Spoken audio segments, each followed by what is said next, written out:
to see you. The teddy bears are here to play. If you don't come play with us, then we will kill you.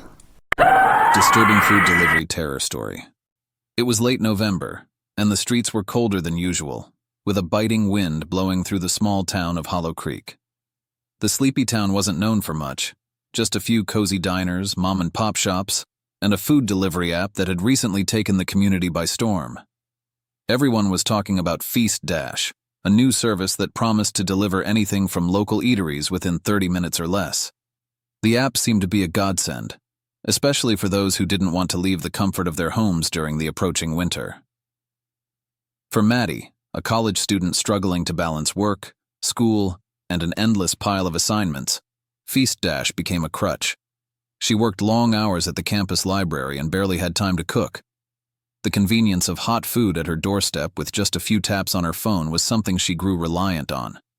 But the more she used Feast Dash, the stranger things became. Her first unsettling experience happened on a Thursday night, right before Thanksgiving break. Maddie had ordered her usual, a burger and fries from a diner called Larry's Grill, a place she'd ordered from multiple times. As she was working on an essay, her phone buzzed, alerting her that the food was on its way.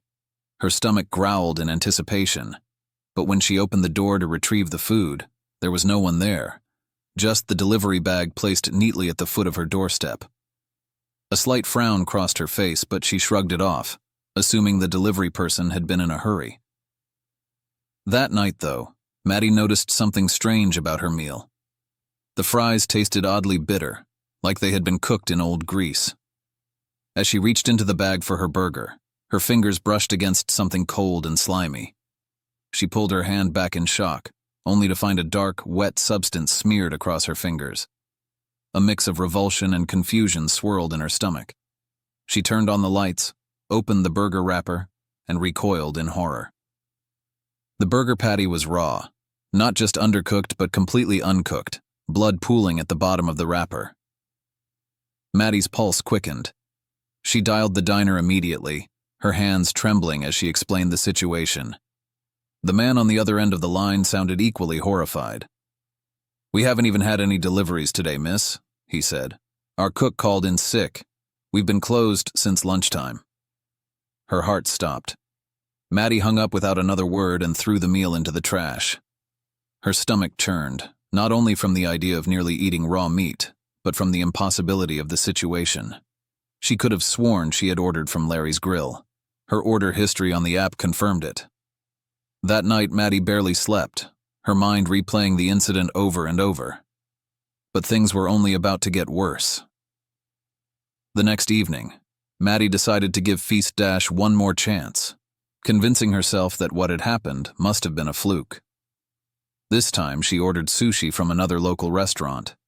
Her stomach growled, eager for something fresh and comforting. When the delivery arrived, she hesitated at the door for a moment, her fingers hovering over the knob. But when she opened it, the bag was waiting for her, same as before, no driver in sight. As she unpacked her order, a chill ran down her spine. The sushi looked off. The fish was discolored, almost green in some parts. The rice seemed stale and crumbly. She had a sudden intense feeling that she was being watched. Maddie turned slowly, her eyes scanning the empty room. The apartment was silent, save for the low hum of the fridge. She couldn't shake the eerie feeling that had settled over her. Determined to figure out what was happening, she decided to call the restaurant this time, her voice shaky as she explained her order. "We haven't received any orders through Feast Dash for days," the woman on the other end said, her tone laced with confusion. "We've been having issues with their app lately, but we didn't know it was this bad." Maddie felt a cold sweat break out on her skin. How was she receiving food from restaurants that weren't even open? She opened the Feast Dash app, scrolling through her order history once more. But something was wrong. The previous night's order from Larry's Grill was gone, as if it had never existed. Instead, in its place was a different restaurant, one she'd never heard of before. Harper's Delicacies. Confused, she looked it up. No results. Nothing on social media, no reviews, not even an address. Panic began to set in as she realized she might have been ordering food from somewhere. Someone else entirely. Someone who knew her address. The next day, Maddie deleted the app. A week later, Maddie's roommate, Jess, came back from her Thanksgiving vacation. Maddie hadn't told her about the weird food deliveries, mostly because she was trying to convince herself that it had all been a bad dream. She thought that deleting the app had solved her problem, but things were about to escalate in ways she couldn't imagine. Jess was a huge fan of Feast Dash. Despite Maddie's reservations, Jess continued to use it every night after returning. Maddie watched with growing unease as Jess ordered meal after meal without any issues. Each time the food arrived on time, piping hot and completely normal. But on the 5th night after Jess's return, the terror began again. It was around midnight when Jess ordered Chinese food. Maddie was half asleep when she heard a knock at the door, followed by the unmistakable sound of Jess excitedly rushing to greet the delivery. Maddie groaned and turned over, trying to fall back asleep when she heard Jess scream. Maddie bolted out of bed, her heart pounding. She rushed into the kitchen to find Jess standing frozen in front of the delivery bag, her face pale. "Jess, what's wrong?" Maddie asked, her voice barely above a whisper.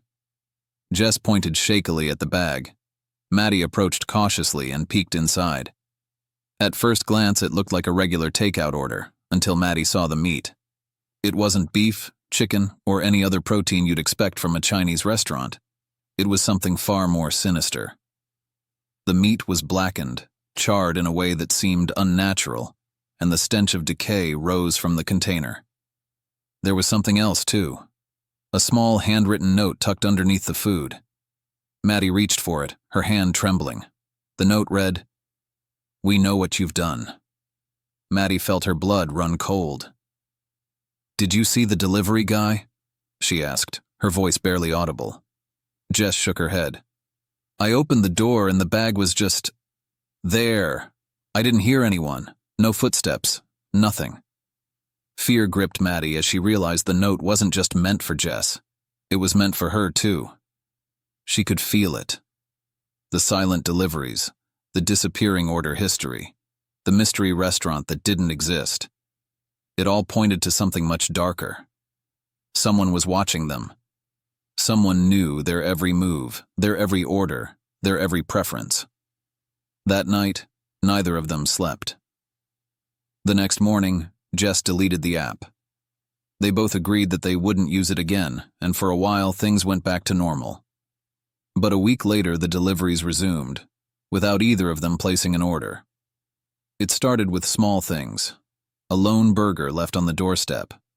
Then a pizza box filled with maggot-infested slices.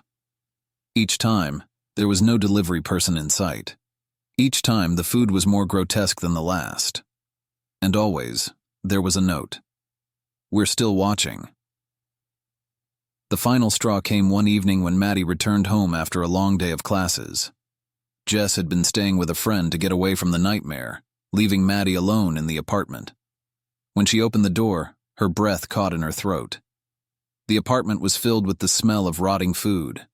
Her dining table was covered in takeout boxes, all of them spilling over with moldy, decaying meals. But that wasn't the worst part. On the table, in the center of the grotesque feast, was a raw slab of meat, pink and slick, with flies buzzing around it. Maddie's stomach lurched as she realized what it was. A human hand. Her phone buzzed in her pocket, breaking the oppressive silence. She pulled it out with shaking hands and glanced at the screen. Feast Dash.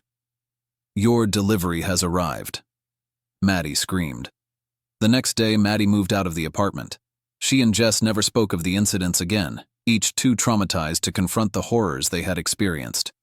They deleted the Feast Dash app for good, but the terror stayed with them. No matter where they went, the fear lingered, like the stench of decaying food. Sometimes, when Maddie was alone, she swore she could still smell it, the scent of rotting meat, and she couldn't help but wonder if the next knock on her door would be her final delivery. But worst of all was the knowledge that whoever, or whatever, was behind the food deliveries still knew where she lived. And they were still watching. The last delivery. It was supposed to be a regular evening for Martin, a seasoned food delivery driver in the sprawling city. He had been delivering meals for years, familiar with the streets, alleyways, and apartment complexes. But something about the job had been gnawing at him recently. Lately, the orders he delivered came from a new place on the app, a restaurant called The Hungry Shadows. It was strange, though. There was no physical address tied to the location, just a map marker that always led him to desolate parts of town. But the pay was good, better than any other delivery, and Martin figured the app was just experimenting with ghost kitchens. The night started as it always did. Martin grabbed his bike, checked his orders, and noticed an unfamiliar delivery request. It was from The Hungry Shadows again, but this time the instructions were vague. Pick up the package at the usual spot, and do not open it under any circumstances. Martin shrugged. He had picked up from the usual spot before, an old abandoned warehouse at the edge of the industrial district. The food was always ready, neatly packaged in an old stained box, as if left there hours before he arrived. No staff ever greeted him, just a dim, flickering light in the corner of the warehouse and that odd, sour stench in the air. Tonight was different, though. The air was thicker, more oppressive, and the stench had grown worse, almost like decaying flesh. Martin pushed the door open, the creak echoing through the empty space. The light in the corner flickered more violently than usual, and sitting on the cracked concrete floor was the package, a small, greasy black box tied with twine. It looked more decrepit than ever before, and a dark stain pooled around its base. For the first time, unease settled in Martin's gut. He hesitated, his instincts screaming at him to leave, but the app notification pinged on his phone. $250 upon delivery. The money was too good to pass up, and besides, he had delivered for them before without incident. He grabbed the package, feeling its unnatural coldness seep through his gloves. It was heavier than usual. He hoisted it onto his bike, secured it tightly, and checked the delivery address. Block 13, Unit 7, Solace Apartments.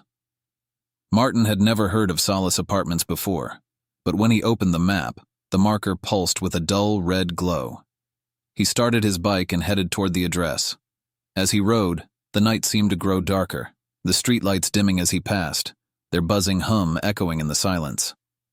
The city streets, usually bustling even at night, were eerily deserted. Not even the usual honks of distant traffic pierced the stillness. His phone's GPS seemed to glitch, recalculating his route over and over, leading him down roads that grew narrower and more decrepit with each turn. After what felt like hours, he arrived at Solace Apartments, a towering, dilapidated building hidden deep within a forgotten part of the city. The windows were boarded up, the paint peeled and cracked, and the building leaned precariously to one side, as if it could collapse at any moment. The only sign of life was a dim, sickly green light coming from the lobby. Martin parked his bike, the uneasy feeling growing stronger with every step he took. He grabbed the package, now heavier than before, and headed inside. The lobby was deathly quiet, and the air smelled of damp rot. The walls were covered in strange symbols, etched into the peeling wallpaper. He pressed the elevator button, the door creaking open to reveal an interior that looked just as neglected as the rest of the building. He stepped inside, and the doors slammed shut with a force that rattled the walls. The elevator groaned as it ascended. Floor numbers flashed by erratically. 5, 12, 3, 20, none of it making sense.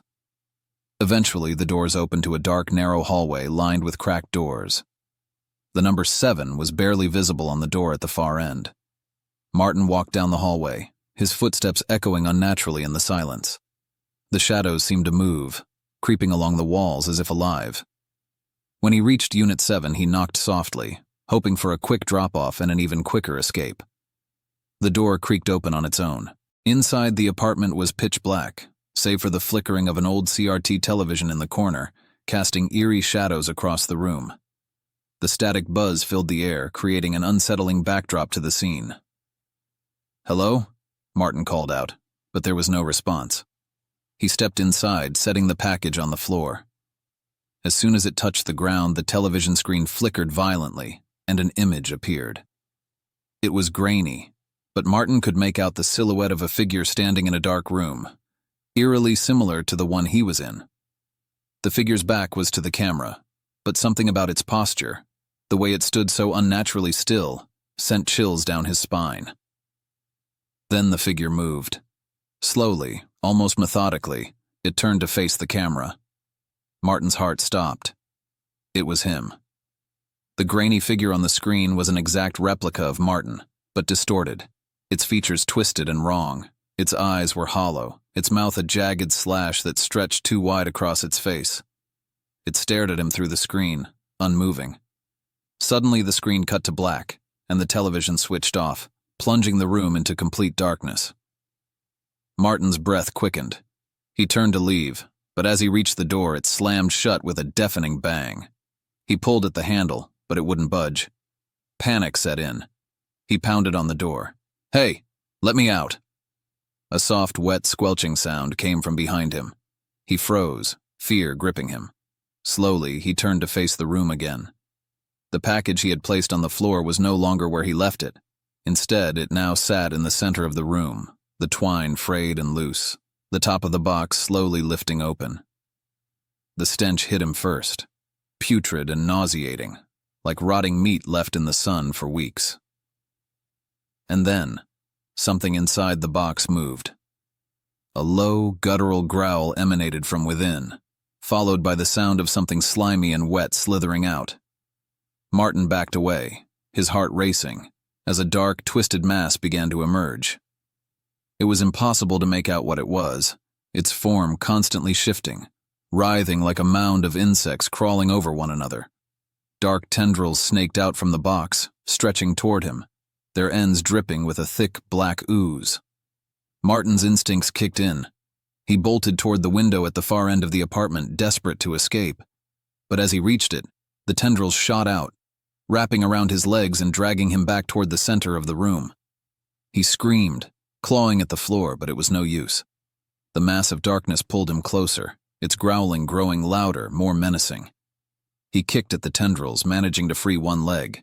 He scrambled to his feet and sprinted for the door again, this time throwing his full weight against it.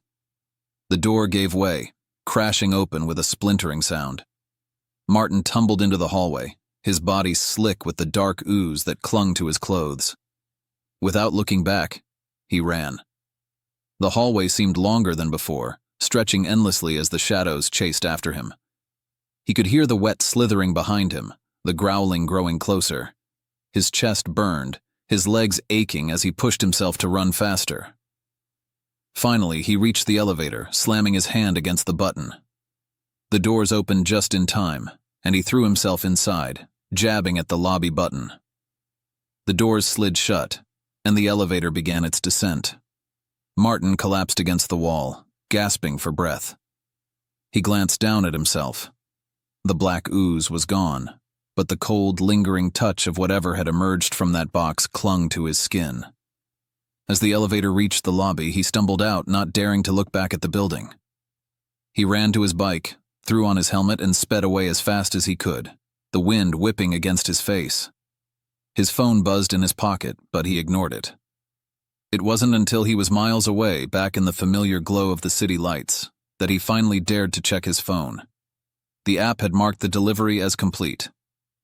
There was a message. "Thank you for your service. We will be in touch for your next delivery." Martin stared at the message, his blood running cold. He had no intention of ever returning to that place, but deep down, he knew he hadn't escaped. Something had come back with him, and it was hungry. Thanks for watching this video, and I see you in the next Terror Story video. Like, subscribe, and enable notification to receive the new video when I post.